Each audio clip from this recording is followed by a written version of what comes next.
नमस्कार साथियों, मैं हूं विश्वजीत और आप देख रहे हैं जड़मत अभ्यास विश्वजीत सर के साथ। और हम यहां पे जेएसएससी सीजीएल के लिए हिंदी साहित्य का इतिहास पढ़ रहे हैं, जिसमें हम लोग 435 प्रश्नों का एमसीक्यू का फास्ट रिवीजन करेंगे। तो हम लोग हिंदी साहित्य का इतिहास अरिहंत से ये कर रहे हैं। तो उम्मीद है कि दोस्तों ये आपको वीडियो जो है पसंद आएगा और आप इसे लाइक, सब्सक्राइब और शेयर ज़रूर कीजिएगा। तो चलिए आइए स्टार्ट करते हैं हिंदी साहित्य का इतिहास।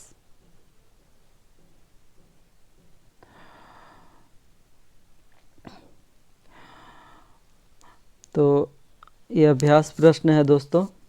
साहित्य में होने वाले परिवर्तनों को कालक्रम के साथ प्रस्तुत करना कहलाता है साहित्य का इतिहास।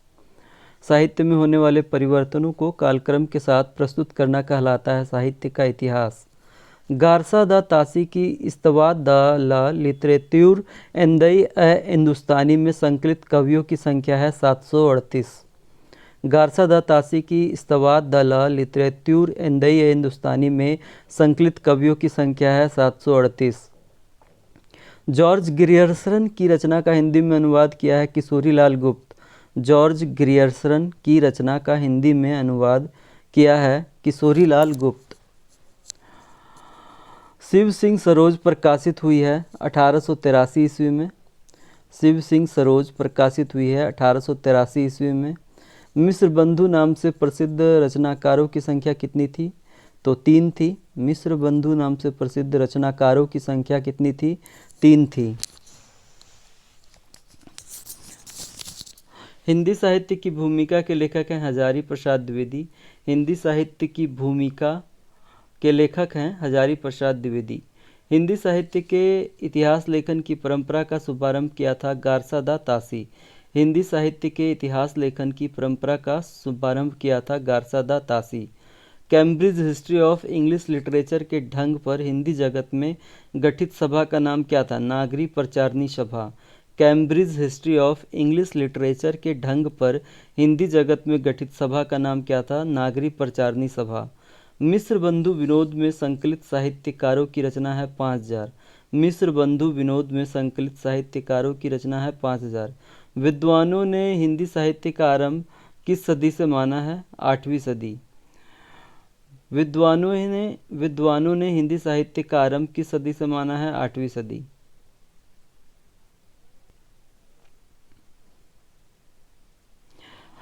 आठवीं सदी को किस साहित्य के उदय का काल माना गया है? अपभ्रंश साहित्य। आठवीं सदी को किस साहित्य के उदय का काल माना गया है? अपभ्रंश साहित्य। अपभ्रंश को पुरानी हिंदी कहने वाले साहित्यकार कौन है? चंद्रधर शर्मा गुलेरी। अपभ्रंश को पुरानी हिंदी कहने वाले साहित्यकार कौन है? चंद्रधर शर्मा गुलेरी। शिव सिंह सेंगर ने किस सदी से हिंदी साहित्य का आरंभ माना है? 7वीं सदी। शिव सिंह सेंगर ने किस सदी से हिंदी साहित्य का आरंभ माना है? 7वीं सदी। शिव सिंह सेंगर किस कवि से हिंदी साहित्य का आरंभ मानते हैं? पुष्पदंत। शिव सिंह सेंगर किस कवि से हिंदी साहित्य का आरंभ मानते हैं? पुष्पदंत। अपभ्रंश से हिंदी साहित्य की ओर प्रयाण का संकेत किस सदी में मिलता है? 11वीं सदी। अपभ्रंश से हिंदी साहित्य की ओर प्रयाण का संकेत किस सदी में मिलता है? 11वीं सदी। हिंदी साहित्य का आरंभ 11वीं सदी से मानने वाले विद्वान कौन हैं? उपरोक्त सभी: आचार्य रामचंद्र शुक्ल, डॉक्टर श्याम सुंदर दास और आचार्य हजारी प्रसाद द्विवेदी। अपभ्रंश या प्राकृताभास हिंदी के पदों का सबसे पुराना पता तांत्रिक और बौद्धों की सांप्रदायिक रचनाओं के भीतर मिलता है। उक्त कथन किसका है? आचार्य रामचंद्र शुक्ल का। अपभ्रंश या प्राकृताभास हिंदी के पदों का सबसे पुराना पता तांत्रिक और बौद्धों की सांप्रदायिक रचनाओं के भीतर मिलता है। उक्त कथन किसका है? आचार्य रामचंद्र शुक्ल का। फ्रेंच भाषा में हिंदी साहित्य का इतिहास किसने लिखा है? गारसा दा तासी। फ्रेंच भाषा में हिंदी साहित्य का इतिहास किसने लिखा है? गारसा दा तासी। अधिकांश विद्वान किसे हिंदी का प्रथम कवि मानते हैं? सरहपा। अधिकांश विद्वान किसे हिंदी का प्रथम कवि मानते हैं? सरहपा। सर्वमान्य काल विभाजन किसका माना जाता है? रामचंद्र शुक्ल का। सर्वमान्य काल विभाजन किसका माना जाता है? रामचंद्र शुक्ल का। रामचंद्र शुक्ल ने हिंदी साहित्य को कितने कालों में बांटा है? 4। रामचंद्र शुक्ल ने हिंदी साहित्य को कितने कालों में बांटा है? 4। हिंदी साहित्य के काल कौन से हैं? तो ये सभी हैं, आदिकाल, भक्तिकाल, रीतिकाल और आधुनिक काल। हिंदी साहित्य के काल कौन से हैं? आदिकाल है, भक्तिकाल है, रीतिकाल है और आधुनिक काल है। हिंदी साहित्य के ऐतिहासिक ग्रंथ की सबसे पहली रचना हुई 1839 ईस्वी में। हिंदी साहित्य के ऐतिहासिक ग्रंथ की सबसे पहले रचना हुई है 1839 ईस्वी में। प्रत्येक देश का साहित्य वहाँ की जनता की चित्रवृत्ति का संचित प्रतिबिंब होता है। यह कथन किसका है? रामचंद्र शुक्ल का। प्रत्येक देश का साहित्य वहाँ की जनता की चित्रवृत्ति का संचित प्रतिबिंब होता है। यह कथन है रामचंद्र शुक्ल का। सरहप्पा को किस साहित्यकार ने प्रथम कवि माना है? राहुल सांकृत्यायन। सरहप्पा को किस साहित्यकार ने प्रथम कवि माना है? राहुल सांकृत्यायन। फिर से हम इस 25 को रिपीट करते हैं सर। साहित्य में होने वाले परिवर्तनों को कालक्रम के साथ प्रस्तुत करना कहलाता है साहित्य का इतिहास। गारसा दा तासी की इस्तबात दा ला लिटरेतुर एंदोई ए हिंदुस्तानी में संकलित कवियों की संख्या है 738। जॉर्ज ग्रियर्सन की रचना का हिंदी में अनुवाद किया है किशोरी लाल गुप्त।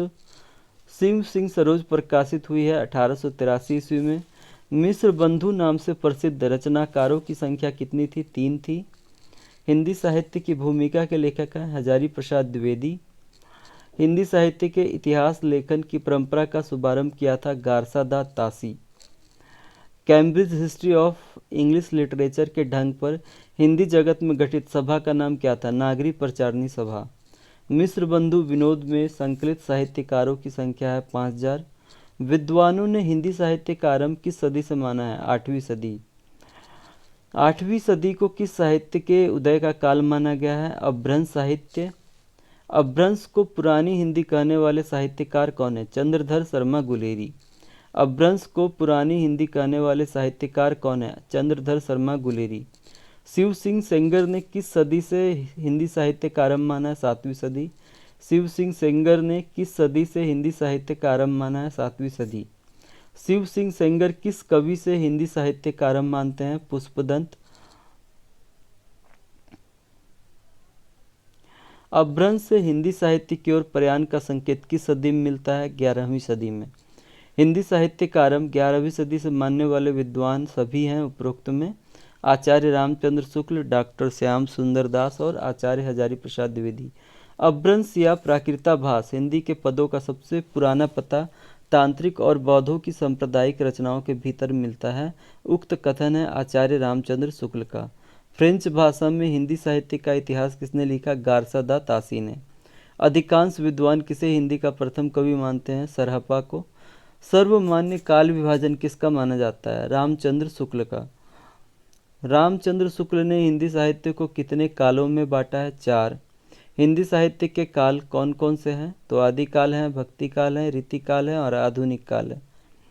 हिंदी साहित्य के ऐतिहासिक ग्रंथ की सबसे पहले रचना हुई थी 1839 ईस्वी में। प्रत्येक देश का साहित्य वहाँ की जनता की चित्रवृत्ति का संचित प्रतिबिंब होता है। यह कथन किसका है? रामचंद्र शुक्ल का है। सरहप्पा को किस साहित्यकार ने प्रथम कवि माना है? राहुल सांकृत्यायन ने माना है। अब नेक्स्ट हम लोग देखते हैं 26 से। सरहप्पा और स्वयंभू का समय माना जाता है 8वीं सदी से। सरहप्पा और स्वयंभू का समय माना जाता है 8वीं सदी से। पुष्पदंत और धनपाल का समय माना जाता है 10वीं सदी से। पुष्पदंत और धनपाल का समय माना जाता है 10वीं सदी। डॉक्टर नागेंद्र द्वारा हिंदी साहित्य का इतिहास नागरी प्रचारणी सभा के माध्यम से कितने खंडों में प्रस्तुत किया गया? 18।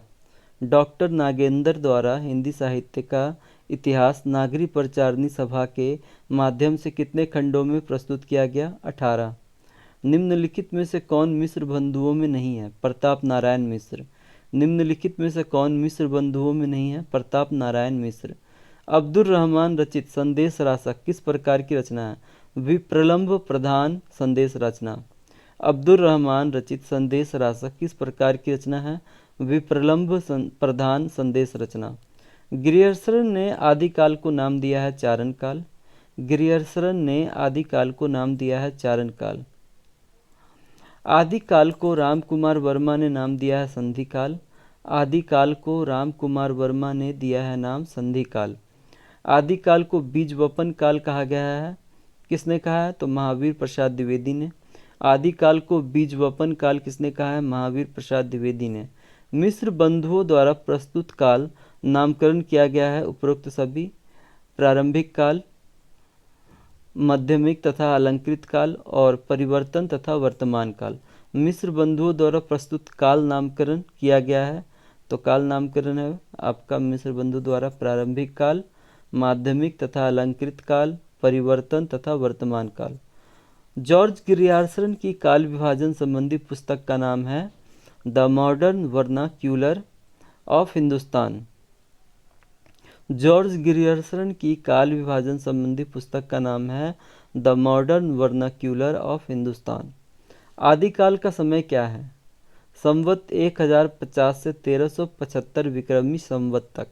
आदिकाल का समय क्या है? संवत 1050 से 1375 विक्रमी संवत तक।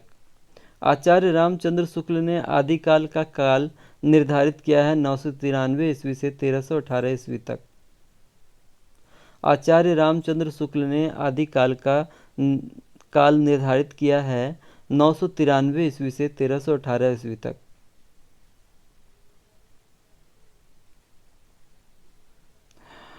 आदिकाल को वीरगाथा काल नाम दिया था आचार्य रामचंद्र शुक्ल ने।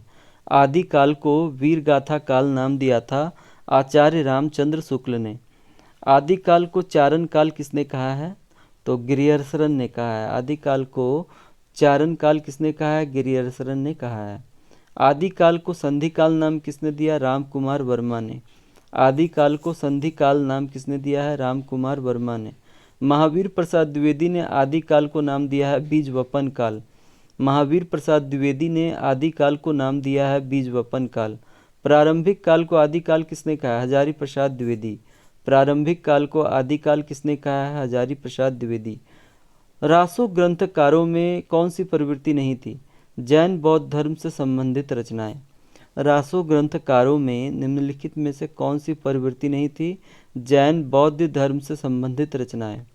रासो ग्रंथकारों में कौन कौन सी प्रवृत्ति थी ये जान लेते हैं। आश्रयदाताओं की अतिशयोक्ति प्रशंसा, ये रासो ग्रंथकारों में ये प्रवृत्ति शामिल थी। वही शामिल थी डिंगल पिंगल भाषा। रासो ग्रंथकारों में डिंगल पिंगल भाषा प्रवृत्ति शामिल थी। और रासो ग्रंथकारों में वीर एवं श्रृंगार रस का प्रयोग भी किया गया है। रासो ग्रंथकारों में वीर एवं श्रृंगार रस का प्रयोग किया गया है, लेकिन रासो ग्रंथकारों में जैन बौद्ध धर्म से संबंधित रचनाएं वाली प्रवृत्ति नहीं थी। आदिकालीन प्राचीनतम महाकाव्य कौन सा है? पृथ्वीराज रासो। आदिकालीन प्राचीनतम महाकाव्य कौन सा है? पृथ्वीराज रासो। आदिकालीन साहित्य को कितने भागों में बांटा जा सकता है? 5। आदिकालीन साहित्य को कितने भागों में बांटा जा सकता है? 5। सिद्ध साहित्य के अंतर्गत किस धर्म के सिद्धांत आते थे? बौद्ध। सिद्ध साहित्य के अंतर्गत किस धर्म के सिद्धांत आते थे? बौद्ध। सिद्ध साहित्य में बौद्ध धर्म के किस तत्व का प्रचार किया जाता था? वज्रयान। सिद्ध साहित्य में बौद्ध धर्म के किस तत्व का प्रचार किया जाता था? वज्रयान। सिद्ध साहित्य में मुख्य सिद्ध कवि थे उपरोक्त सभी। सरहप्पा थे सिद्ध साहित्य में मुख्य सिद्ध कवि, वही सबरप्पा भी सिद्ध साहित्य में मुख्य सिद्ध कवि थे। लुयप्पा और डोम्बीरप्पा भी सिद्ध साहित्य में मुख्य सिद्ध कवि थे। और कणहप्पा और कुक्कुरिप्पा, कणहप्पा और कुक्कुरिप्पा भी सिद्ध साहित्य में मुख्य सिद्ध कवि थे। तो सिद्ध साहित्य में मुख्य सिद्ध कवि कौन कौन थे? तो उपरोक्त सभी थे: सरहप्पा, शबरप्पा, लुयप्पा, डोम्बीरप्पा, कणहप्पा और कुक्कुरिप्पा। लोक भाषा में कौन सा साहित्य लिखा गया है? सिद्ध साहित्य लिखा गया है। लोक भाषा में कौन सा साहित्य लिखा गया है? तो सिद्ध साहित्य लिखा गया है। श्रावकाचार के रचनाकार कौन थे? श्रावकाचार के रचनाकार थे देवसेन। श्रावकाचार के रचनाकार कौन थे? तो देवसेन थे। भारतेश्वर बाहुबली रास के रचनाकार थे विजय सेन सूरी। भारतेश्वर बाहुबली रास के रचनाकार थे विजय सेन सूरी। तो चलिए आइए हम लोग फिर से स्टार्ट करते हैं 26 से 51 तक। फिर से एक बार पढ़ लेते हैं। सरहप्पा और स्वयंभू का समय माना जाता है 8वीं सदी। पुष्पदंत और धनपाल का समय माना जाता है 10वीं सदी। डॉक्टर नागेंद्र द्वारा हिंदी साहित्य का इतिहास नागरी प्रचारणी सभा के माध्यम से कितने खंडों में प्रस्तुत किया गया? 18। निम्नलिखित में से कौन मिश्र बंधुओं में नहीं था? तो प्रताप नारायण मिश्र नहीं था, जबकि गणेश बिहारी मिश्र, श्याम बिहारी मिश्र और सुखदेव बिहारी मिश्र थे। प्रताप नारायण मिश्र जो है मिश्र बंधुओं में शामिल नहीं है। अब्दुर रहमान रचित संदेश रासक किस प्रकार की रचना है? विप्रलंभ प्रधान संदेश रचना। गिरियसरन ने आदिकाल को क्या नाम दिया? चारण काल। गिरियसरन ने आदिकाल को चारण काल नाम दिया है। आदिकाल को रामकुमार वर्मा ने नाम दिया था संधि काल। आदिकाल को बीज वपन काल किसने कहा है? महावीर प्रसाद द्विवेदी। मिश्र बंधुओं द्वारा प्रस्तुत काल नामकरण किया गया है प्रारंभिक काल, माध्यमिक तथा अलंकृत काल, परिवर्तन तथा वर्तमान काल। जॉर्ज गिरियर्सन की काल विभाजन संबंधी पुस्तक का नाम है the modern vernacular of Hindustan. आदिकाल का समय क्या है? संवत 1050 से 1375 विक्रमी संवत तक। आचार्य रामचंद्र शुक्ल ने आदिकाल का काल निर्धारित किया है 993 ईस्वी से 1318 ईस्वी तक। आदिकाल को वीरगाथा काल नाम दिया था आचार्य रामचंद्र शुक्ल ने। आदिकाल को चारण काल किसने कहा है? गिरियर्सन ने कहा है। आदिकाल को संधि काल नाम किसने दिया है? रामकुमार वर्मा ने। महावीर प्रसाद द्विवेदी ने आदिकाल को नाम दिया था बीज वपन काल। प्रारंभिक काल को आदिकाल किसने कहा है? हजारी प्रसाद द्विवेदी।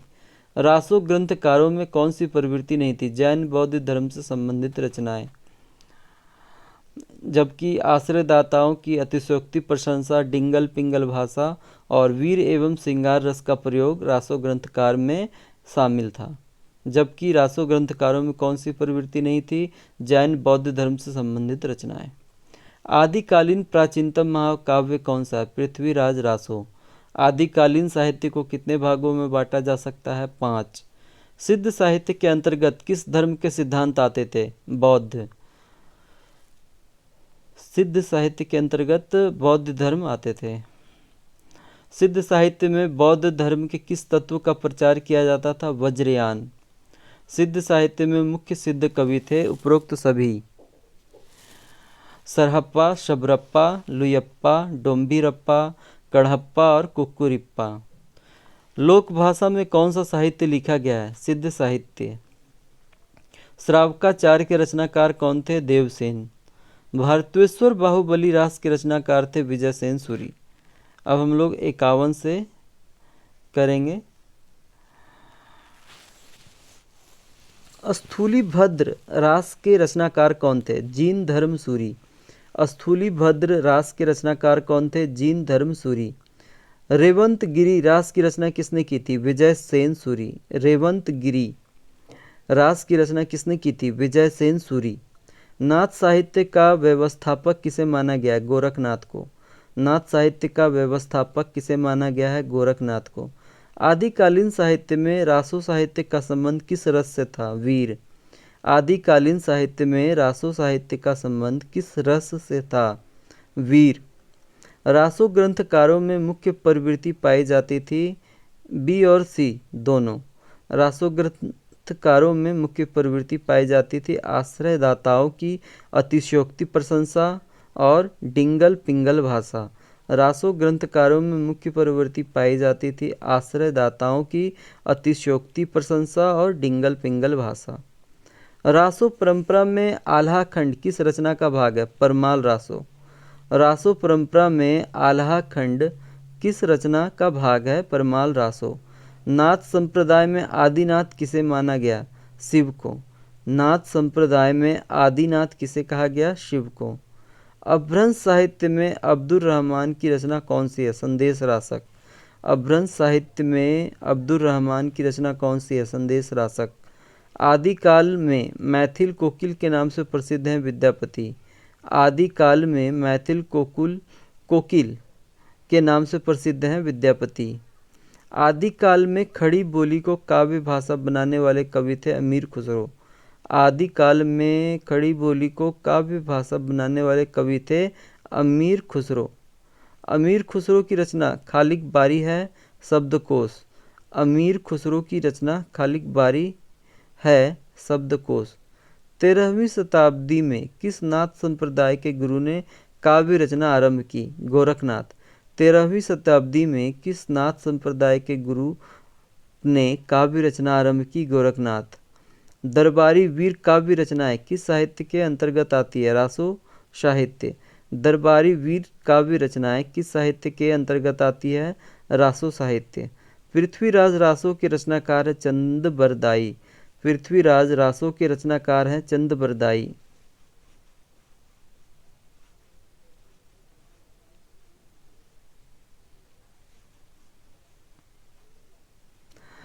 पृथ्वीराज रासो में पृथ्वीराज का संघर्ष किसने दिखाया? किसमें दिखाया गया है? तो मोहम्मद गौरी। किससे दिखाया गया है? मोहम्मद गौरी से। पृथ्वीराज रासो में पृथ्वीराज का संघर्ष किससे दिखाया गया है? मोहम्मद गौरी से। आदिकाल के साहित्य में कौन सी प्रवृत्ति नहीं पाई जाती है? राष्ट्रीय भावना। जबकि आदिकाल में श्रृंगार है, भक्ति है और प्रकृति वर्णन है। आदिकाल के साहित्य में कौन सी प्रवृत्ति नहीं पाई जाती है? राष्ट्रीय भावना। आदिकाल की किस साधना पद्धति से कबीर प्रभावित थे? सिद्ध एवं नाथ। आदिकाल की किस साधना पद्धति से कबीर प्रभावित थे? सिद्ध एवं नाथ। जय मयंक जस चंद्रिका के रचयिता थे मधुकर कवि। जय मयंक जस चंद्रिका के रचयिता थे मधुकर कवि। आदिकालीन युद्ध वर्णन में किस भाषा का प्रयोग हुआ है? डिंगल। आदिकालीन युद्ध वर्णन में किस भाषा का प्रयोग हुआ है? डिंगल। आदिकालीन साहित्य किन दो संस्कृतियों के संक्रमण, ह्रास तथा विकास की गाथा है? भारत इस्लाम। आदिकालीन साहित्य किन दो संस्कृतियों के संक्रमण, ह्रास तथा विकास की गाथा है? भारत इस्लाम। कुशल लाभ द्वारा रचित ढोला मारा रा दुहा किस प्रकार का काव्य? विरह काव्य। कुशल लाभ द्वारा रचित ढोला मारू रा दुहा किस प्रकार का काव्य है? विरह लाभ। पृथ्वीराज रासो के विषय में असत्य है खड़ी बोली का प्रयोग, जबकि ये सब सारे सत्य हैं। पृथ्वीराज का अतिशय वर्णन, प्रकृति का मनोहारी चित्रण और नारी नख वर्णन की प्रवृत्ति। पृथ्वीराज रासो के विषय में असत्य है, गलत है खड़ी बोली का प्रयोग। स्वयंभू रचित पौमचरित किसकी कथा है? राम की। स्वयंभू रचित पौमचरित किसकी? चरऊ। पौमचरऊ में किसकी कथा है? राम की। आदिकालीन साहित्य की प्रमुख शैली कौन सी है? प्रबंध और मुक्तक। आदिकालीन साहित्य की प्रमुख शैली कौन सी है? प्रबंध और मुक्तक। आदिकालीन गीति परंपरा के आदि कवि हैं विद्यापति। आदिकालीन गीति परंपरा के आदि कवि हैं विद्यापति। राजस्थानी भाषा जिस पर अपभ्रंश का अधिक प्रभाव था कहलाई थी डिंगल। राजस्थानी भाषा जिस पर अपभ्रंश का अधिक प्रभाव था कहलाई थी डिंगल। पृथ्वीराज रासो की प्रामाणिकता पर संदेह करने वाले आलोचक हैं कविराज श्यामदास, मुरारीदान और आचार्य रामचंद्र शुक्ल। पृथ्वीराज रासो की प्रामाणिकता पर संदेह करने वाले आलोचक हैं कविराज श्यामदास, मुरारीदान और आचार्य रामचंद्र शुक्ल। लोक साहित्य के भाग हैं ए और बी, सैद्धांतिक साहित्य और श्रृंगार रस का साहित्य। लोक साहित्य के भाग हैं सैद्धांतिक साहित्य और श्रृंगार रस का साहित्य।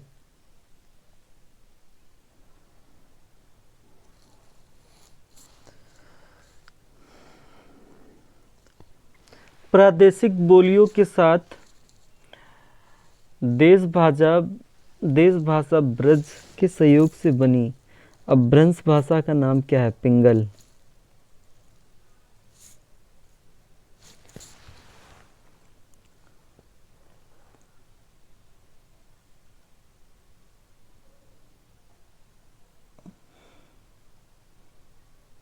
एक बार इसका फिर से फास्ट रिवीजन थोड़ा कर लेते हैं।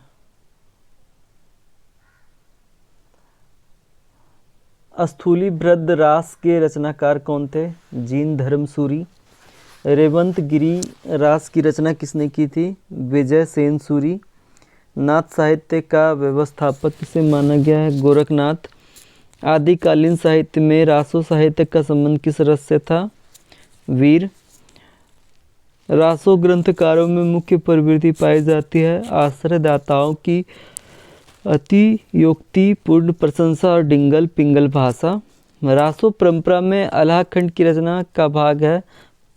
परमाल रासो। नाथ संप्रदाय में आदिनाथ किसे माना गया? शिव को। अभ्रंश साहित्य में अब्दुल रहमान की रचना कौन सी है? संदेश रासक। आदिकाल में मैथिल कोकिल के नाम से प्रसिद्ध है विद्यापति। आदिकाल में खड़ी बोली को काव्य भाषा बनाने के प्रथम कवि थे अमीर खुसरो। अमीर खुसरो की रचना है खालिक बाड़ी। अमीर खुसरो की रचना खालिक बाड़ी है शब्दकोश। 13वीं शताब्दी में किस नाथ संप्रदाय के गुरु ने काव्य रचना आरंभ की? गोरखनाथ। दरबारी वीर काव्य रचना किस साहित्य के अंतर्गत आती है? रासो साहित्य।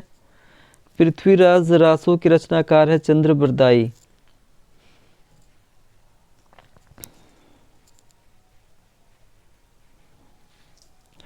पृथ्वीराज रासो में पृथ्वीराज का संघर्ष किससे दिखाया गया है? मोहम्मद गौरी। आदिकाल के साहित्य में कौन सी प्रवृत्ति नहीं पाई जाती है? राष्ट्रीय भावना। आदिकाल की किस साधना पद्धति से कबीर प्रभावित थे? सिद्ध एवं नाथ। जय मयंक जस चंद्रिका के रचयिता थे मधुकर कवि। आदिकालीन युद्ध वर्णन में किस भाषा का प्रयोग हुआ है? डिंगल।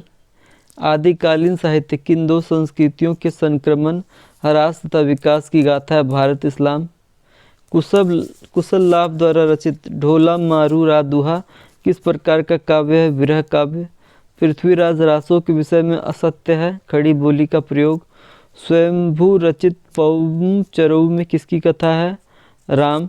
आदिकालीन साहित्य के प्रमुख शैली कौन सी है? प्रबंध और मुक्तक। आदिकालीन गीति परंपरा के आदि कवि हैं विद्यापति। आदिकालीन गीति परंपरा के आदि कवि हैं विद्यापति। राजस्थानी भाषा जिस पर अपभ्रंश का अधिक प्रभाव था कहलाई थी डिंगल। पृथ्वीराज रासो की प्रामाणिकता पर संदेह करने वाले आलोचक हैं कविराज श्यामदास मुरारीदान और आचार्य रामचंद्र शुक्ल। लोक साहित्य के भाग हैं सैद्धांतिक साहित्य और श्रृंगार रस का साहित्य। अब हम लोग 80 से करते हैं। प्रादेशिक बोलियों के साथ देश भाषा ब्रज के सहयोग से बनी अपभ्रंश भाषा का नाम क्या है? पिंगल। प्रादेशिक बोलियों के साथ देश भाषा ब्रज के सहयोग से बनी अपभ्रंश भाषा का नाम क्या है? पिंगल।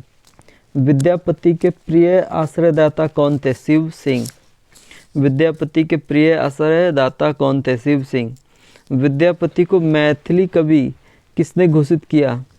ग्रेसरन और सुनीति कुमार चटर्जी ने। बी और सी दोनों ने। विद्यापति को मैथिली कवि किसने घोषित किया? ग्रेसरन और सुनीति कुमार चटर्जी। किसने विद्यापति को एक श्रृंगारी कवि माना है? रामकुमार वर्मा ने। किसने विद्यापति को एक श्रृंगारी कवि माना है? रामकुमार वर्मा ने। संदेश रासक की प्रेम कथा पर आधारित भक्तिकालीन रचना है पद्मावत। संदेश रासक की प्रेम कथा पर आधारित भक्तिकालीन रचना है पद्मावत। अमीर खुसरो के समकालीन एवं प्रेमाख्यानक परंपरा के कवि कौन है? मुल्ला दाऊद। अमीर खुसरो के समकालीन एवं प्रेमाख्यानक परंपरा के कवि कौन है? मुल्ला दाऊद। अमीर खुसरो के समकालीन एवं प्रेमाख्यानक परंपरा के कवि कौन है? मुल्ला दाऊद। मुल्ला दाऊद की प्रेमाख्यानक परंपरा की प्रथम मानी जाने वाली रचना है चंदायन या चंदावत। मुल्ला दाऊद की प्रेमाख्यानक परंपरा की प्रथम माने जाने वाली रचना है चंदायन या चंदावत। आचार्य रामचंद्र शुक्ल द्वारा भक्ति काल का समय निर्धारित किया गया है संवत 1375 ईस्वी से 1700 ईस्वी सन तक। आचार्य रामचंद्र शुक्ल द्वारा भक्ति काल का समय निर्धारित किया गया है संवत 1375 ईस्वी से 1700 ईस्वी तक। डॉक्टर नागेंद्र ने भक्ति काल का समय निर्धारित किया है सन 1350 से 1650 तक। डॉक्टर नागेंद्र ने भक्ति काल का समय निर्धारित किया है सन 1350 से 1650 तक।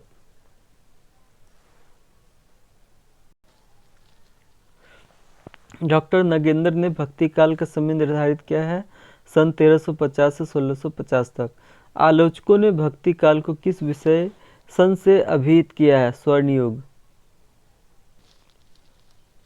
आलोचकों ने भक्ति काल को किस विशेषण से अभिहित किया है? स्वर्ण युग। भक्ति काल को कितनी शाखाओं और उपशाखाओं में बांटा गया? 2 शाखा एवं 4 उपशाखा। भक्ति काल को कितनी शाखाओं और उपशाखाओं में बांटा गया है? 2 शाखा एवं 4 उपशाखा। संत काव्यधारा में उपासना का आधार था ज्ञान तत्व। संत काव्यधारा में उपासना का आधार था ज्ञान तत्व। संत ज्ञानाश्रयी काव्यधारा पर किसका प्रभाव माना जाता है? हिंदू और मुस्लिम संस्कृति का। संत ज्ञानाश्रयी काव्यधारा पर किसका प्रभाव माना जाता है? हिंदू और मुस्लिम संस्कृति का। मीरा के गुरु कौन माने जाते हैं? रैदास, रविदास। मीरा के गुरु कौन माने जाते हैं? रैदास, रविदास।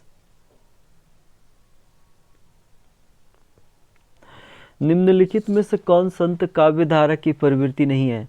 राम एवं कृष्ण के साकार रूप का वर्णन। निम्नलिखित में कौन संत काव्यधारा की प्रवृत्ति नहीं है? राम एवं कृष्ण के साकार रूप का वर्णन। किस विद्वान के अनुसार सूफी काव्यधारा अभारतीय है? रामचंद्र शुक्ल। किस विद्वान के अनुसार सूफी काव्यधारा अभारतीय है? रामचंद्र शुक्ल।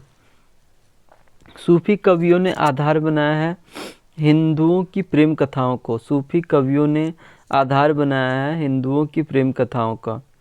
परमात्मा को प्रिय तथा जीवात्मा को प्रिय रूप में किस भक्तिधारा ने माना है? सूफी भक्तिधारा ने।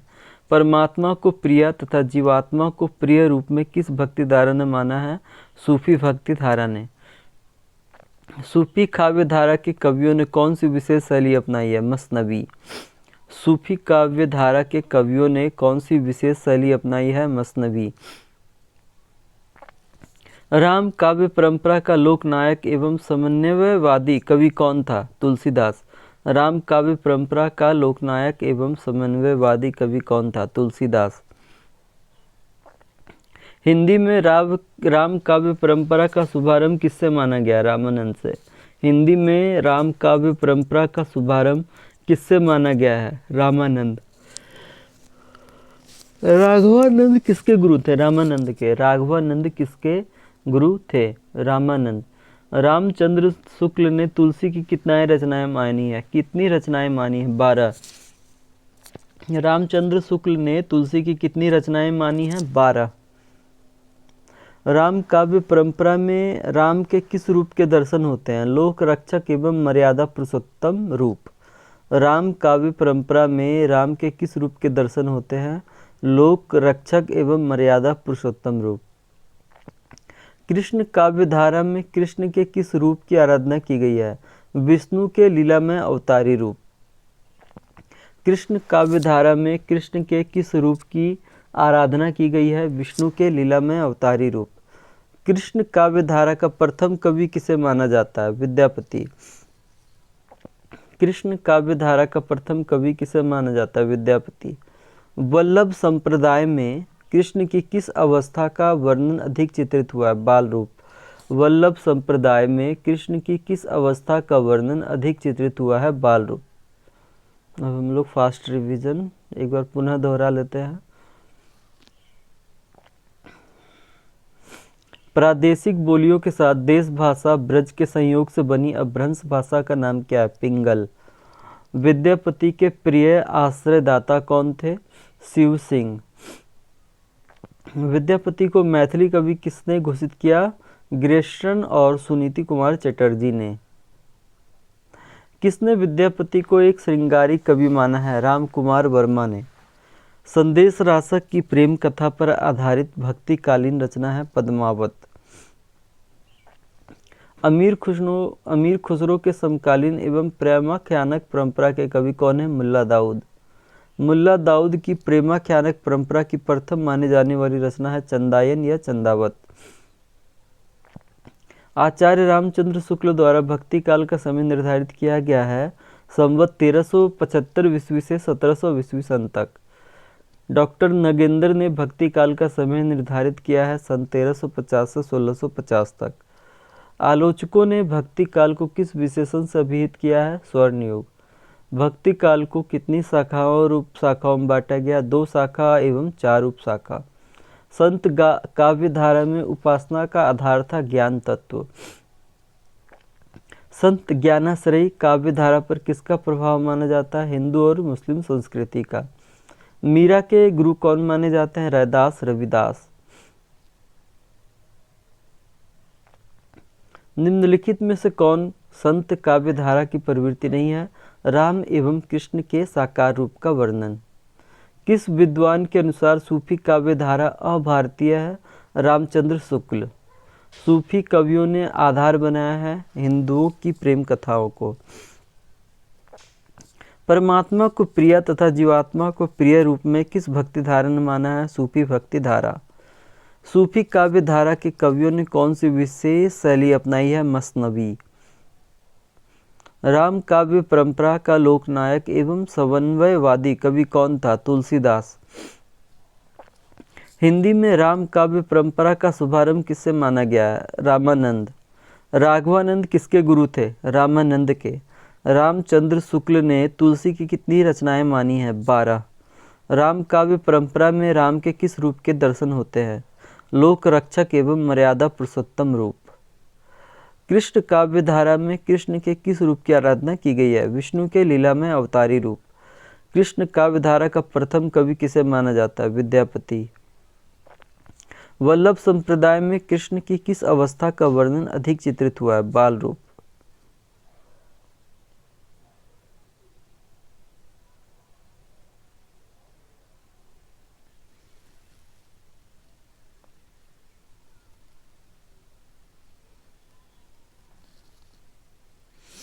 कृष्ण काव्य धारा के कवियों की भक्ति में किस भाव की प्रधानता थी? साख्य भाव।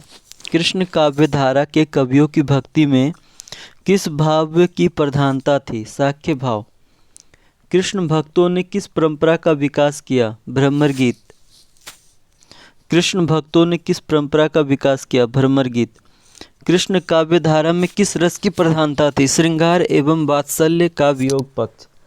कृष्ण काव्य धारा में किस रस की प्रधानता थी? श्रृंगार एवं वात्सल्य का वियोग पक्ष। कृष्ण भक्त कवियों की भाषा थी ब्रज। कृष्ण भक्त कवियों की भाषा थी ब्रज। कृष्ण भक्त कवियों की शैली थी मुक्तक गीति शैली। कृष्ण भक्त कवियों की शैली थी मुक्तक गीति शैली। अष्टछाप में कितने कवि थे? 8।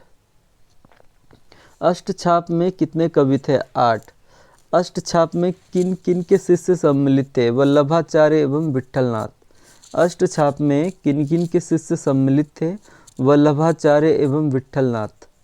वल्लभ संप्रदाय की सेवा विधि किस नाम से जानी जाती है? अष्टयाम। वल्लभ संप्रदाय की सेवा विधि किस नाम से जानी जाती है? अष्टयाम। अष्टछाप की स्थापना कब हुई मानी जाती है? सन 1565। निम्बार्क के सिद्धांत को किस नाम से पुकारा गया है?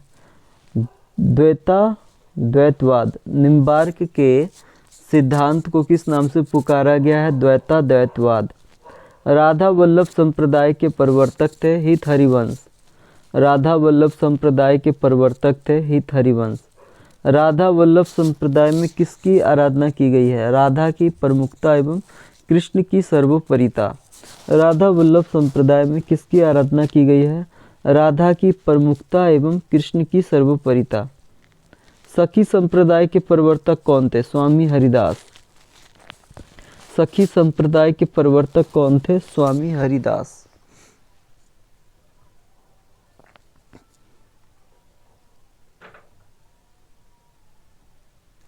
सखी संप्रदाय में कृष्ण का रूप चित्रण था निकुंज बिहारी कृष्ण। सखी संप्रदाय में कृष्ण का रूप चित्रण था निकुंज बिहारी कृष्ण।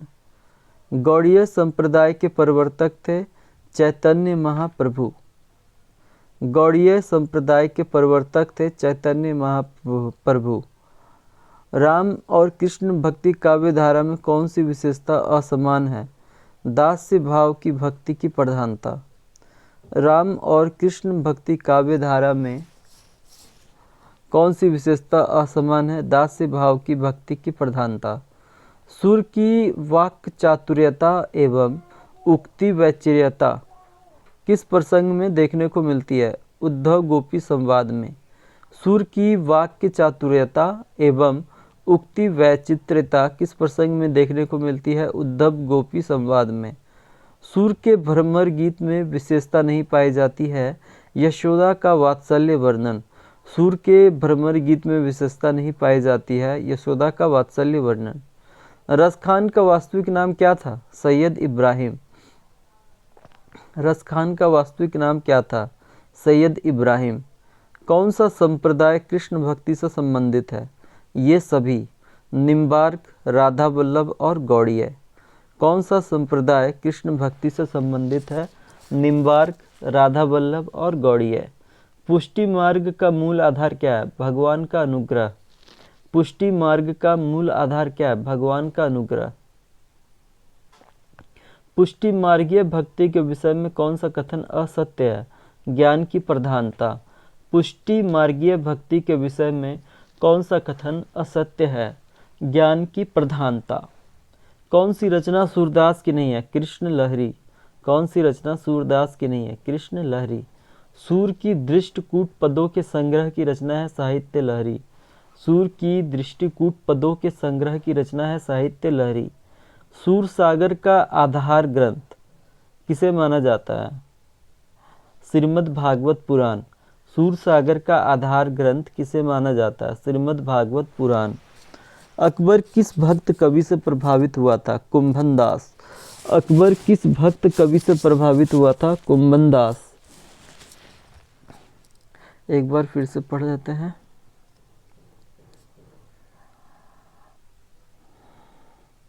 कृष्ण काव्य धारा के कवियों की भक्ति में किस भाव की प्रधानता थी? साक्ष्य भाव। कृष्ण भक्तों ने किस परंपरा का विकास किया? भ्रमर गीत। कृष्ण काव्य धारा में किस रस की प्रधानता थी? श्रृंगार एवं वात्सल्य का वियोग पक्ष। कृष्ण भक्त कवियों की भाषा थी ब्रज। कृष्ण भक्त कवियों की शैली थी मुक्तक गीति शैली। अष्टछाप में कितने कवि थे? 8। अष्टछाप में किन किन के शिष्य सम्मिलित थे? वल्लभाचार्य एवं विठलनाथ। वल्लभ संप्रदाय की सेवा विधि किस नाम से जानी जाती है? अष्टयाम।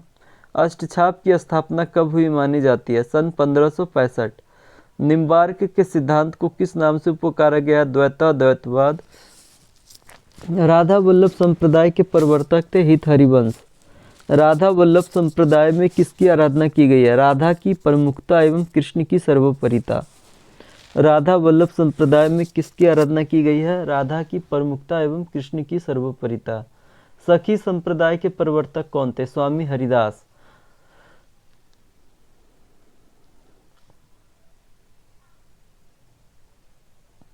सखी संप्रदाय में कृष्ण का रूप चित्रण था निकुंज बिहारी कृष्ण। गौड़ीय संप्रदाय के प्रवर्तक थे चैतन्य महाप्रभु। राम और कृष्ण भक्ति काव्य धारा में कौन सी विशेषता असमान है, अलग है? दास्य भाव की भक्ति की प्रधानता। सुर की वाक्य चातुर्यता एवं उक्ति वैचित्र्यता किस प्रसंग में देखने को मिलती है? उद्धव गोपी संवाद में। सुर के भ्रमर गीत में विशेषता नहीं पाई जाती है, यशोदा का वात्सल्य वर्णन। रसखान का वास्तविक नाम क्या था? सैयद इब्राहिम। कौन सा संप्रदाय कृष्ण भक्ति से संबंधित है? ये सभी, निम्बार्क, राधा वल्लभ और गौड़ीय। ये सभी संप्रदाय कृष्ण भक्ति से संबंधित है। पुष्टि मार्ग का मूल आधार क्या है? भगवान का अनुग्रह। पुष्टि मार्गीय भक्ति के विषय में कौन सा कथन असत्य है? ज्ञान की प्रधानता। निम्नलिखित में से कौन सी रचना सूरदास की नहीं है? कृष्ण लहरी। सूर की दृष्टकूट पदों के संग्रह की रचना है साहित्य लहरी। सूर सागर का आधार ग्रंथ किसे माना जाता है? श्रीमद् भागवत पुराण। अकबर किस भक्त कवि से प्रभावित हुआ था? तो कुंभन दास। 133 से आगे। कृष्ण भक्त कवियों में सूर के बाद काव्य सौंदर्य की दृष्टि से किस कवि की गणना होती है? नंददास। कृष्ण भक्त कवियों में सूर के बाद काव्य सौंदर्य की दृष्टि से किस कवि की गणना होती है? नंददास। सूर का विरह वियोग वर्णन किस वियोग के किस भेद के अंतर्गत है? बी और सी, प्रवास और करुण। सूर का विरह वियोग वर्णन वियोग के किस भेद के अंतर्गत है? प्रवास और करुण। आधुनिक काल के किस कवि ने भ्रमर गीत को आधार बनाकर रचना की? जगन्नाथ दास रत्नाकर। आधुनिक काल के किस कवि ने भ्रमर गीत को आधार बनाकर रचना की? जगन्नाथ दास रत्नाकर। निम्नलिखित में से कौन सी रचना नंददास की नहीं है? ब्रज विहार।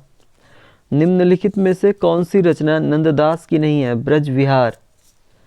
आचार्य विट्ठल ने किस कवि को पुष्टि मार्ग का जहाज कहा? सूरदास। आचार्य विट्ठल ने किस कवि को पुष्टि मार्ग का जहाज कहा? सूरदास। निम्नलिखित में कौन अकबर का दरबारी कवि था? रहीम।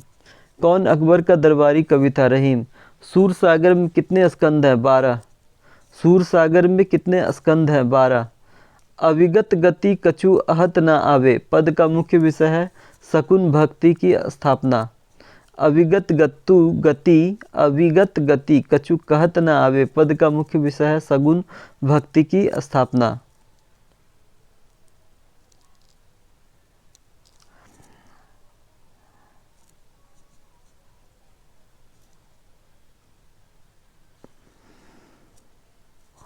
सूरसागर में कितने स्कंद है? 12।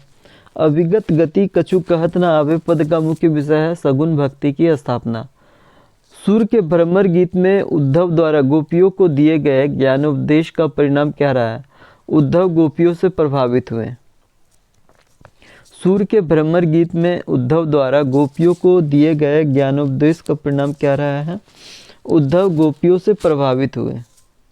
सूर द्वारा रचित दृष्टकूट पदों का अर्थ है अर्थ गोपन शैली के पद। सूर द्वारा रचित दृष्टकूट पदों का अर्थ है अर्थ गोपन शैली के पद। भ्रमर गीत में गोपियां किससे तर्क वितर्क करती है? उद्धव से। भ्रमर गीत में गोपियां किससे तर्क वितर्क करती है? उद्धव से। कृष्ण भक्ति काव्य में वर्णित भ्रमर गीत का अर्थ है भ्रमर को माध्यम बनाकर लिखे गए गीत। कृष्ण भक्ति काव्य में वर्णित भ्रमर गीत का अर्थ है भ्रमर को माध्यम बनाकर लिखे गए गीत। तुलसीदास ने अपनी शारीरिक पीड़ा से मुक्ति के लिए किसकी स्तुति की? हनुमान। तुलसीदास ने अपनी शारीरिक पीड़ा से मुक्ति के लिए किसकी स्तुति की? हनुमान। निम्न में कौन सा खंड असंगत है? राम की शक्ति पूजा केशव। निम्न में कौन सा खंड असंगत है? राम की शक्ति पूजा केशव।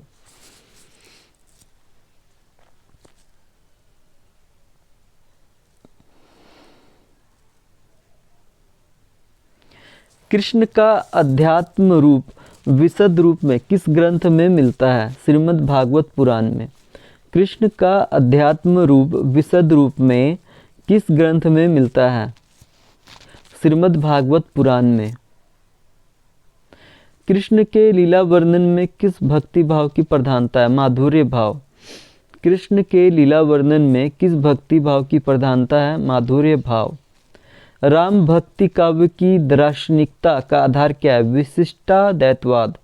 राम भक्ति काव्य की दार्शनिकता का आधार है विशिष्टाद्वैतवाद। तुलसी ने रामचरितमानस में निम्न में से किसका समन्वय किया? ये सभी निर्गुण सगुण शैव वैष्णव और ज्ञान भक्ति। तुलसी ने रामचरितमानस में किसका समन्वय किया है? निर्गुण सगुण शैव वैष्णव और ज्ञान भक्ति। संत कवि दादू द्वारा स्थापित दादू पंथ पहले किस नाम से प्रचलित था? परम ब्रह्म। संत कवि दादू द्वारा स्थापित दादू पंथ पहले किस नाम से प्रचलित था? परम ब्रह्म। संत काव्य में किस रस की प्रधानता थी? शांत। संत काव्य में किस रस की प्रधानता थी? शांत।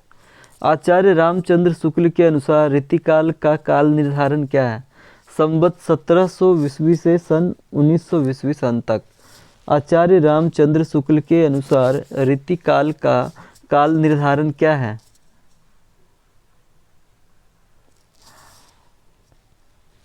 संवत 1700 ईस्वी से सन 1900 ईस्वी सन तक। रीतिकाल के अन्य नाम हैं ये सभी श्रृंगार काल, उत्तर मध्यकाल और अलंकृत काल। रीतिकाल का अन्य नाम है श्रृंगार काल, उत्तर मध्यकाल और अलंकृत काल। रीतिकाल को अलंकृत काल नाम किसने दिया है? मिश्र बंधु ने। ऋतिकाल को अलंकृत काल नाम किसने दिया है? मिश्र बंधु ने। ऋतिकाल को श्रृंगार काल नाम किसने दिया है? तो विश्वनाथ प्रसाद मिश्र ने। ऋतिकाल को श्रृंगार काल नाम किसने दिया है? विश्वनाथ प्रसाद मिश्र ने। ऋतिकाल नामकरण किसने किया है? रामचंद्र शुक्ल ने। ऋतिकाल नामकरण किसने किया है? रामचंद्र शुक्ल ने। ऋतिकाल नामकरण किसने किया है? रामचंद्र शुक्ल ने। ऋति शब्द का प्रयोग किस अर्थ में हुआ है? काव्यांग निरूपण। ऋति शब्द का प्रयोग किस अर्थ में हुआ है? काव्यांग निरूपण। ऋतिबद्ध कवि कौन कहलाएं? लक्षण ग्रंथों की रचना करने वाले। ऋतिबद्ध कवि कौन कहलाएं? लक्षण ग्रंथों की रचना करने वाले। ऋतिमुक्त कवि कौन कहलाएं? हृदय की स्वतंत्र वृत्ति के आधार पर रचना करने वाले। ऋतिमुक्त कवि कौन कहलाएं? हृदय के स्वतंत्र वृत्ति के आधार पर रचना करने वाले। एक बार फिर से पढ़ लेते हैं। कृष्ण भक्त कवियों में सूर के बाद काव्य सौंदर्य की दृष्टि से किस कवि की गणना होती है? नंददास। सूर का विरह वियोग वर्णन वियोग के किस भेद के अंतर्गत है? प्रवास और करुण। आधुनिक काल के किस कवि ने भ्रमर गीत को आधार बनाकर रचना की है? जगन्नाथ दास रत्नाकर। निम्नलिखित में से कौन सी रचना नंददास की नहीं है? ब्रज विहार। आचार्य विट्ठल ने किस कवि को पुष्टि मार्ग का जहाज कहा? सूरदास। निम्नलिखित में कौन अकबर का दरबारी कवि था? रहीम। सूरसागर में कितने स्कंद है? 12।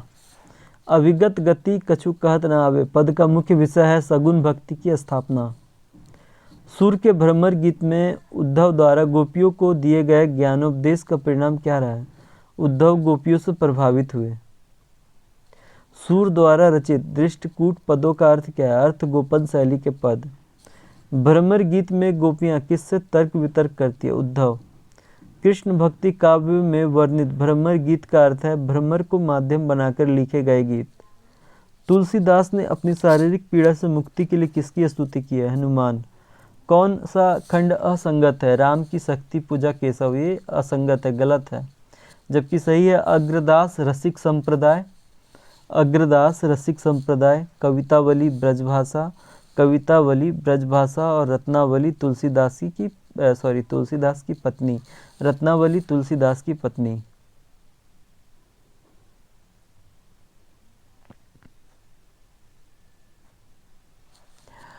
कृष्ण का अध्यात्म रूप विशद रूप में किस ग्रंथ में मिलती है? श्रीमद् भागवत पुराण में। कृष्ण का अध्यात्म रूप विशद रूप में किस ग्रंथ में मिलता है? श्रीमद् भागवत पुराण में। कृष्ण के लीला वर्णन में किस भक्ति भाव की प्रधानता है? माधुर्य भाव।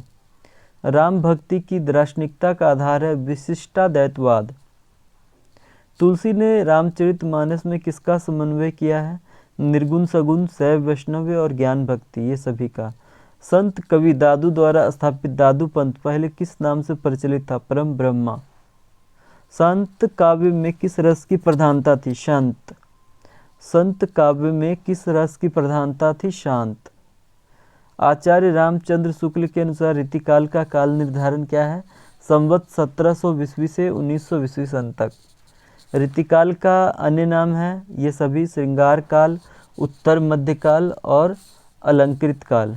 ऋतिकाल को अलंकृत काल नाम किसने दिया है? मिश्र बंधु ने। ऋतिकाल को श्रृंगार काल नाम किसने दिया है? विश्वनाथ प्रसाद मिश्र ने। ऋतिकाल नामकरण किसने किया है? रामचंद्र शुक्ल ने। ऋति शब्द का प्रयोग किस अर्थ में हुआ है? काव्यांग निरूपण। ऋति शब्द का प्रयोग किस अर्थ में हुआ है? काव्यांग निरूपण। ऋतिबद्ध कवि कौन कहलाएं? लक्षण ग्रंथों की रचना करने वाले। ऋतिबद्ध कवि कौन कहलाएं? लक्षण ग्रंथों की रचना करने वाले। ऋतिमुक्त कवि कौन कहलाएं? हृदय की स्वतंत्र वृत्ति के आधार पर रचना करने वाले।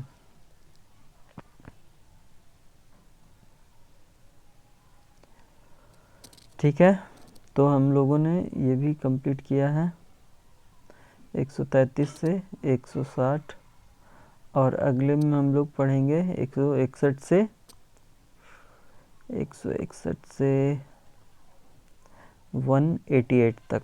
चलिए करते हैं। तो रीति सिद्ध कवि कौन थे? रीति ग्रंथ नहीं लिखे, लक्षणों से पूर्ण परिचित। रीति सिद्ध कवि कौन थे? रीति ग्रंथ नहीं लिखे और लक्षणों से पूर्ण परिचित रीति सिद्ध कवि थे। भक्ति एवं रीतिकाल की संधि पर किस प्रसिद्ध कवि को माना जाता है? केशव। भक्ति एवं रीतिकाल की संधि पर किस प्रसिद्ध कवि को माना जाता है? केशव। रीतिकाल में वीर रस की उल्टी गंगा बहाने वाले, लेखनी और तलवार के धनी जैसे विशेषणों से किस कवि को विभूषित किया गया है? भूषण। रीतिकाल में वीर रस की उल्टी गंगा बहाने वाले, लेखनी और तलवार के धनी जैसे विशेषणों से किस कवि को विभूषित किया गया है? भूषण। भूषण किस शासक के राजाश्रित कवि थे? शिवाजी छत्रसाल के। भूषण किस शासक के राजाश्रित कवि थे? शिवाजी और छत्रसाल। कवि भूषण को किसने भूषण की उपाधि से सम्मानित किया है?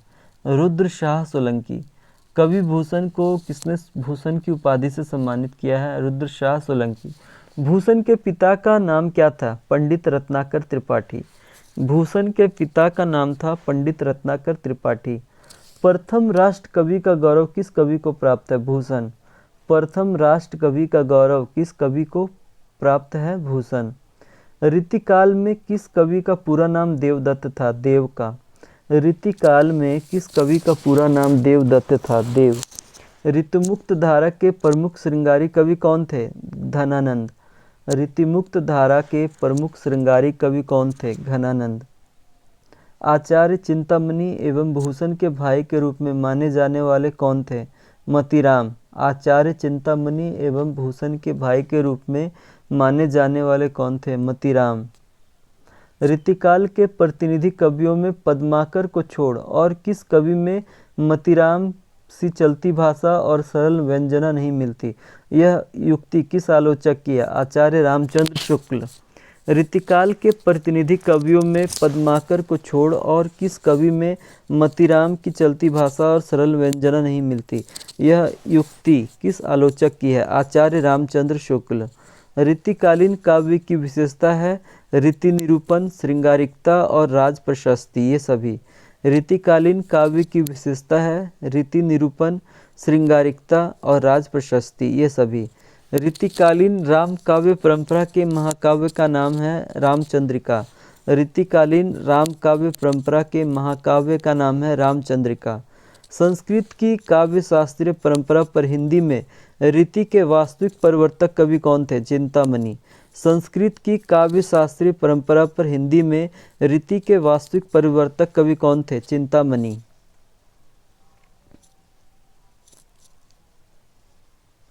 भक्तिकालीन कवियों में नायिका भेद पर किसने और कौन सी रचना लिखी है? नंददास रसमंजरी। भक्तिकालीन कवियों में नायिका भेद पर किसने और कौन सी रचना लिखी है? नंददास रसमंजरी।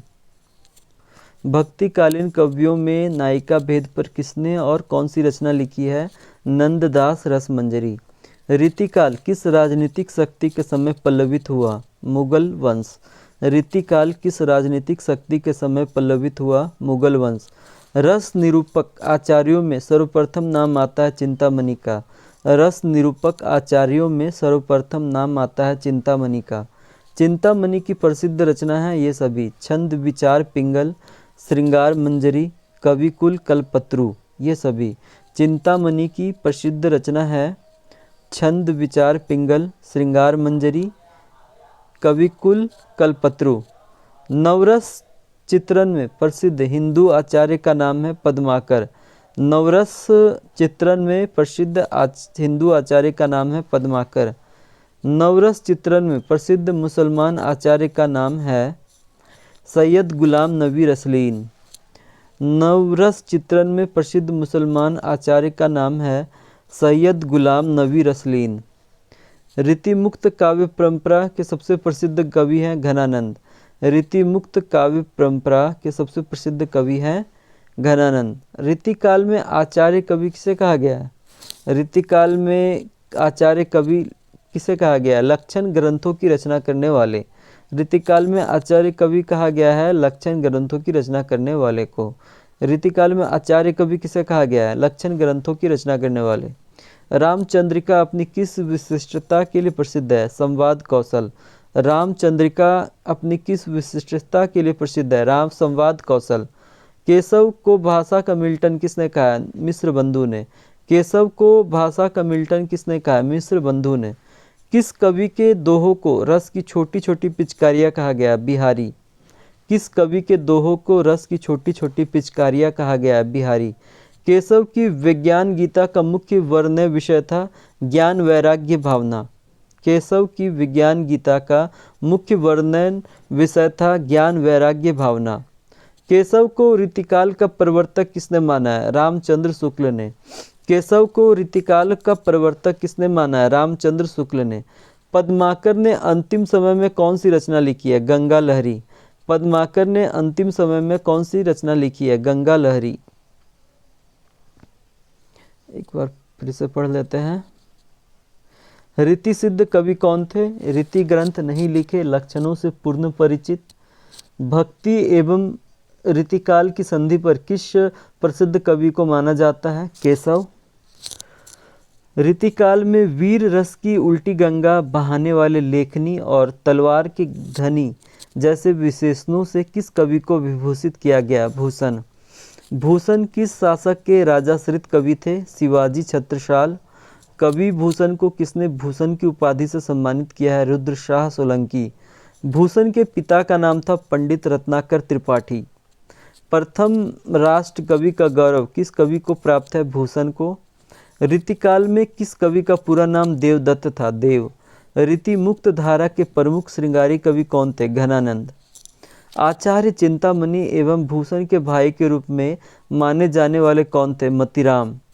रीतिकाल के प्रतिनिधि कवियों में पद्माकर को छोड़ और किस कवि में मतीराम की सी चलती भाषा और सरल व्यंजना नहीं मिलती? यह उक्ति किस आलोचक की है? आचार्य रामचंद्र शुक्ल की। रीतिकालीन काव्य की विशेषता है ये सभी रीति निरूपण, श्रृंगारिकता और राज प्रशस्ति। रीतिकालीन काव्य की विशेषता है रीति निरूपण, श्रृंगारिकता और राज प्रशस्ति। रीतिकालीन राम काव्य परंपरा के महाकाव्य का नाम है रामचंद्रिका। संस्कृत की काव्य शास्त्रीय परंपरा पर हिंदी में रीति के वास्तविक प्रवर्तक कवि थे चिंतामणि। भक्तिकालीन कवियों में नायिका भेद पर किसने और कौन सी रचना लिखी है? नंददास रसमंजरी। भक्तिकालीन कवियों में नायिका भेद पर किसने और कौन सी रचना लिखी है? नंददास रसमंजरी। रीतिकाल किस राजनीतिक शक्ति के समय पल्लवित हुआ? मुगल वंश। रस निरूपक आचार्यों में सर्वप्रथम नाम आता है चिंतामणि का। चिंतामणि की प्रसिद्ध रचना है ये सभी छंद विचार पिंगल, श्रृंगार मंजरी और कविकुल कल्पत्रु। नवरस चित्रण में प्रसिद्ध हिंदू आचार्य का नाम है पद्माकर। नवरस चित्रण में प्रसिद्ध मुसलमान आचार्य का नाम है सैयद गुलाम नबी रसलीन।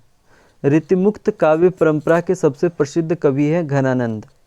रीतिकाल में आचार्य कवि किसे कहा गया है? लक्षण ग्रंथों की रचना करने वाले को। रीतिकाल में आचार्य कवि किसे कहा गया है? लक्षण ग्रंथों की रचना करने वाले को। रामचंद्रिका अपनी किस विशिष्टता के लिए प्रसिद्ध है? संवाद कौशल। केशव को भाषा का मिल्टन किसने कहा? मिश्र बंधु ने।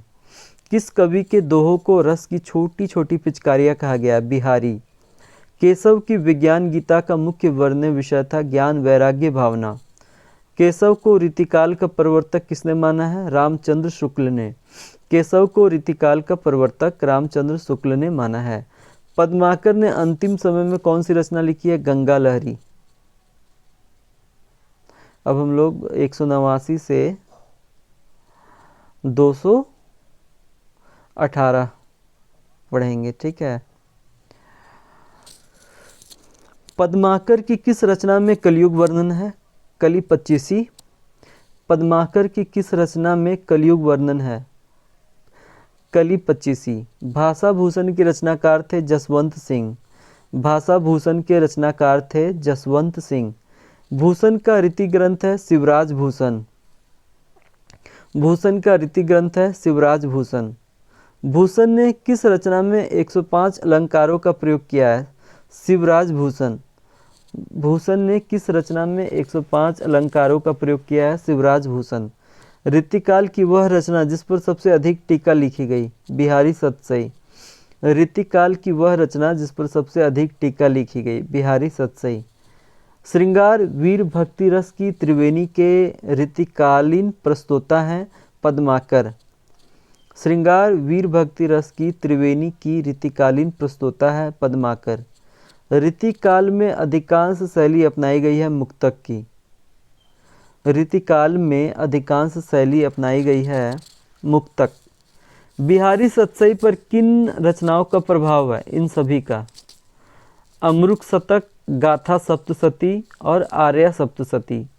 बिहारी सतसई पर किन रचनाओं का प्रभाव है? अमरुक शतक, गाथा सप्तशती और आर्या सप्तशती, इन सभी का। पद्माकर की जगत विनोद रचना किससे प्रभावित थी? उपरोक्त सभी। भानुदत्त की रसमंजरी, केशव की रसिक प्रिया, विश्वनाथ का साहित्य दर्पण।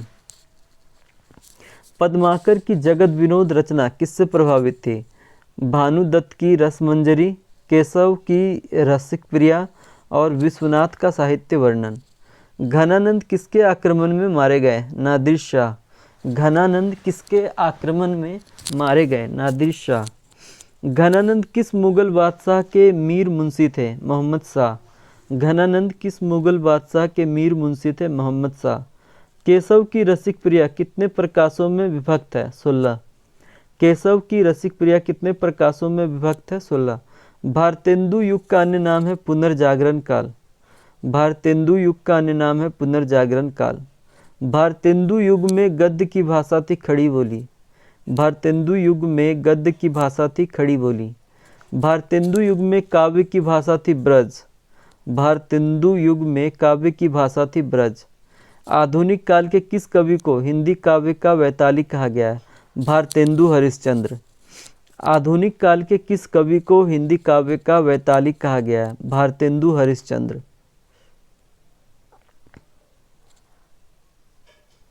भारतेंदु युग के कवि नहीं है मैथिली शरण गुप्त। भारतेंदु युग के कवि नहीं है मैथिली शरण गुप्त। भारतेंदु युग की पत्रिका नहीं है सरस्वती। भारतेंदु युग की पत्रिका नहीं है सरस्वती। आनंद कादम्बनी के संपादक हैं बद्री नारायण चौधरी प्रेमधन। आनंद कादम्बनी के संपादक हैं बद्री नारायण चौधरी प्रेमधन। कविता वर्धनी सभा की स्थापना किसने की है? भारतेंदु हरिश्चंद्र ने। कविता वर्धनी सभा की स्थापना किसने की है? भारतेंदु हरिश्चंद्र ने।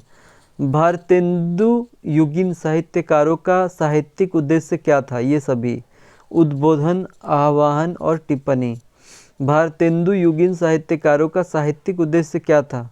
उद्बोधन, आह्वान और टिप्पणी, ये सभी।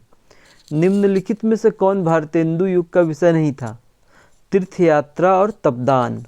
निम्नलिखित में से कौन भारतेंदु युग का विषय नहीं था? तीर्थयात्रा और तपदान। जबकि भारतेंदु युग का कौन कौन सा विषय था एक बार जान लेते हैं। स्वदेशी भावना भारतेंदु युग का विषय था। बाल विवाह का विरोध भारतेंदु युग से संबंधित है। और मातृभूमि एवं मातृभाषा से लगाव भारतेंदु युग का विषय है। मातृभूमि एवं मातृभाषा से लगाव। गोपाल चंद गिरधरदास किस रचना के लिए प्रसिद्ध है? प्रथम नाटक नहुस। गोपाल चंद गिरधरदास किस रचना के लिए प्रसिद्ध है? प्रथम नाटक नहुस। भारतेंदु युग में आलोचना ग्रंथ कौन सा है? संयोगिता स्वयंवर। भारतेंदु युग में स्वयंवर ग्रंथ कौन सा है? संयोगिता स्वयंवर। भारतेंदु द्वारा रचित इतिहास ग्रंथ है ए तथा बी। कश्मीर सुषमा और बादशाह दर्पण। भारतेंदु द्वारा रचित इतिहास ग्रंथ है कश्मीर सुषमा और बादशाह दर्पण। भारतेंदु काल के उत्तरार्ध में किस स्वच्छंदतावादी कवि का आविर्भाव हुआ है? श्रीधर पाठक। भारतेंदु काल के उत्तरार्ध में किस स्वच्छंदतावादी कवि का आविर्भाव हुआ है? श्रीधर पाठक। बद्री नारायण चौधरी की काव्य रचना नहीं है प्रेम सरोवर। बद्री नारायण चौधरी की काव्य रचना नहीं है प्रेम सरोवर। प्रताप नारायण मिश्र की काव्य रचना नहीं है, वर्षा विनोद। प्रताप नारायण मिश्र की काव्य रचना नहीं है, वर्षा विनोद। ठाकुर जगमोहन सिंह की काव्य रचना नहीं है, वेणुगीत। ठाकुर जगमोहन सिंह की काव्य रचना नहीं है, वेणुगीत। अंबिका दत्त व्यास की काव्य रचना है, ये सभी। पावस पचासा, सुकवी सतसई, हो होरी। अंबिका दत्त व्यास की काव्य रचना है पावस पचासा, सुकवी सतसई, हो होरी। ठाकुर जगमोहन सिंह की काव्य रचना नहीं है, वेणुगीत। ठीक है। अंबिका दत्त व्यास की काव्य रचना है पावस पचासा, सुकवी सतसई और हो होरी। एक बार पुनः दोहरा लेते हैं। पद्माकर की किस रचना में कलयुग वर्णन है? कली पचीसी। भाषा भूषण के रचनाकार थे जसवंत सिंह। भूषण का रीति ग्रंथ है शिवराज भूषण। भूषण ने किस रचना में 105 अलंकारों का प्रयोग किया है? शिवराज भूषण। रीतिकाल की वह रचना जिस पर सबसे अधिक टीका लिखी गई है, बिहारी सतसई। श्रृंगार वीर भक्ति रस की त्रिवेणी के रीतिकालीन प्रस्तोता हैं पद्माकर। रीतिकाल में अधिकांश शैली अपनाई गई है, मुक्तक। बिहारी सतसई पर किन रचनाओं का प्रभाव है? इन सभी का। अमरुक शतक, गाथा सप्तशती और आर्या सप्तशती। पद्माकर की जगत विनोद रचना किससे प्रभावित थी? उपरोक्त सभी। भानुदत्त की रसमंजरी, केशव की रसिक प्रिया, विश्वनाथ का साहित्य दर्पण। घनानंद किसके आक्रमण में मारे गए? नादिर शाह। घनानंद किस मुगल बादशाह के मीर मुंशी थे? मोहम्मद शाह। केशव की रसिक प्रिया कितने प्रकाशों में विभक्त है? 16। भारतेंदु युग का अन्य नाम है पुनर्जागरण काल। भारतेंदु युग का अन्य नाम है पुनर्जागरण काल। भारतेंदु युग में गद्य की भाषा थी खड़ी बोली। भारतेंदु युग में काव्य की भाषा थी ब्रज। आधुनिक काल के किस कवि को हिंदी काव्य का वैतालिक कहा गया? भारतेंदु हरिश्चंद्र। भारतेंदु युग के कवि नहीं है, मैथिली शरण गुप्त। भारतेंदु युग की पत्रिका नहीं है, सरस्वती। आनंद कादम्बनी के संपादक हैं बद्री नारायण चौधरी प्रेमधन। कविता वर्धनी सभा की स्थापना किसने की है? भारतेंदु हरिश्चंद्र। भारतेंदु युग साहित्यकारों का साहित्यिक उद्देश्य क्या था? उद्बोधन, आह्वान और टिप्पणी। निम्नलिखित में से कौन भारतेंदु युग का विषय नहीं था? तीर्थ यात्रा और तपदान। गोपाल चंद गिरधर दास किस रचना के लिए प्रसिद्ध हैं? प्रथम नाटक नहुस। भारतेंदु युग में आलोचना ग्रंथ कौन सा है? संयोगिता स्वयंवर। भारतेंदु द्वारा रचित इतिहास ग्रंथ है ए तथा बी, कश्मीर सुषमा, बादशाह दर्पण। भारतेंदु काल के उत्तरार्ध में किस स्वच्छंदतावादी कवि का आविर्भाव हुआ है? श्रीधर पाठक। बद्री नारायण चौधरी की काव्य रचना नहीं है, प्रेम सरोवर। प्रताप नारायण मिश्र की काव्य रचना नहीं है, वर्षा विनोद। ठाकुर जगमोहन सिंह की काव्य रचना नहीं है, वेणुगीत। अंबिका दत्त व्यास की काव्य रचना है पावस पचासा, सुकवी सतसई और हो होरी।